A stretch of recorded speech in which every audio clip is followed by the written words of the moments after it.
اس شخص کا نام حیزان الفہیدی الحربی تھا۔ یہ بریدہ سے 90 کلومیٹر کے فاصلے پر واقع ایک گاؤں اسیا کا رہنے والا تھا۔ قسیم کی شرعی عدالت میں فیصلہ جیسے ہی اس کے خلاف گیا تو اس نے خود تو رو رو کر اپنی داڑھی کو آنسوؤں سے تر بتر کیا ہی، مگر اس کو دیکھنے والے لوگ بھی رو پڑے۔ آخر کس بات پر یہ زار و قطار رونا اور غش پڑ پڑ جانا؟ اولاد کی بے رخی، خاندانی زمین سے بے دخلی۔ حیزان کی بیوی نے اس پر خلا کا دعویٰ کیا۔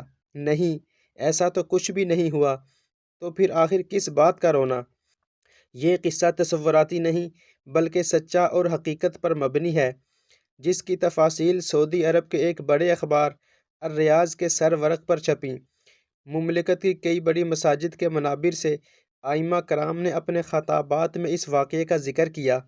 سینکڑوں عربی ویب سائٹس اور فورمز پر لوگوں کی آنکھیں کھولنے والے اس واقعہ کی تفاصیل آپ کے لیے حاضر ہے۔ حیزان اپنی ماں کا بڑا بیٹا تھا۔ اکیلا ہونے کی وجہ سے سارا وقت اپنی ماں کی خدمت اور نگہداشت پر صرف کرتا تھا۔ حیزان کی ماں ایک بوڑھی اور لاچار عورت، جس کی کل ملکیت پیتل کی ایک انگوٹھی تھی، جسے بیچا جائے تو کوئی 100 روپے بھی دینے پر نہ آمادہ ہو۔ سب کچھ ٹھیک جا رہا تھا کہ ایک دن دوسرے شہر سے حیزان کے چھوٹے بھائی نے آ کر مطالبہ کر ڈالا کہ میں ماں کو ساتھ لے کر جانا چاہتا ہوں تاکہ وہ دوسرے شہر میں میرے خاندان کے ساتھ رہ سکے۔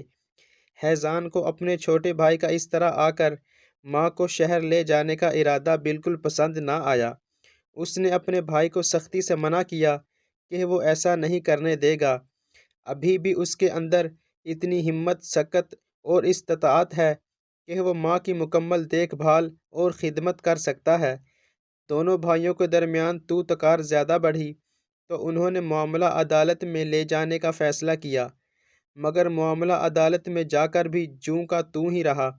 دونوں بھائی اپنے موقف سے دستبردار ہونے پر آمادہ نہیں ہوتے تھے اور عدالت پیشیوں پر پیشیاں دیتی رہی تاکہ وہ دونوں کسی حتمی نتیجے پر پہنچ سکیں، مگر یہ سب کچھ بے سود رہا۔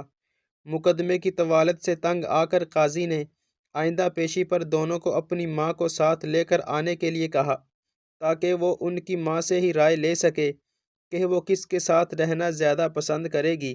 اگلی پیشی پر یہ دونوں بھائی اپنی ماں کو ساتھ لے کر آئے۔ ان کی ماں کیا تھی؟ محض ہڈیوں کا ایک ڈھانچہ۔ جب قاضی نے ان کی ماں کو پیش ہونے کے لیے کہا تو وہ اسے ایک خالی کارٹن میں ڈال کر لائے۔ بڑھیا کا وزن 20 کلو بھی نہیں بنتا تھا۔ قاضی نے بڑھیا سے پوچھا کہ کیا وہ جانتی ہے کہ اس کے دونوں بیٹوں کے درمیان اس کی خدمت اور نگہداشت کے لیے تنازع چل رہا ہے۔ دونوں چاہتے ہیں کہ وہ اسے اپنے پاس رکھیں۔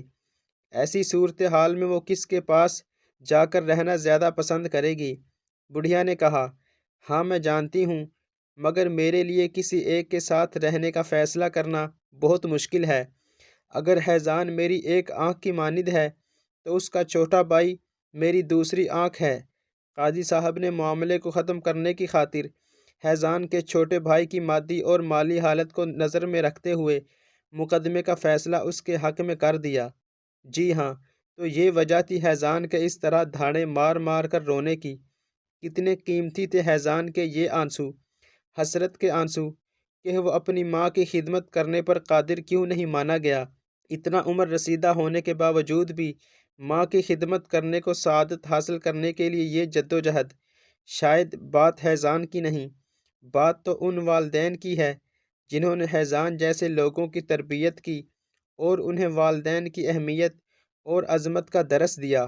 اللہ تعالی ہم سب کو اپنے والدین کی خدمت کرنے کی توفیق عطا فرمائے۔ مزید اچھی ویڈیوز کے لیے چینل کو ضرور سبسکرائب کریں۔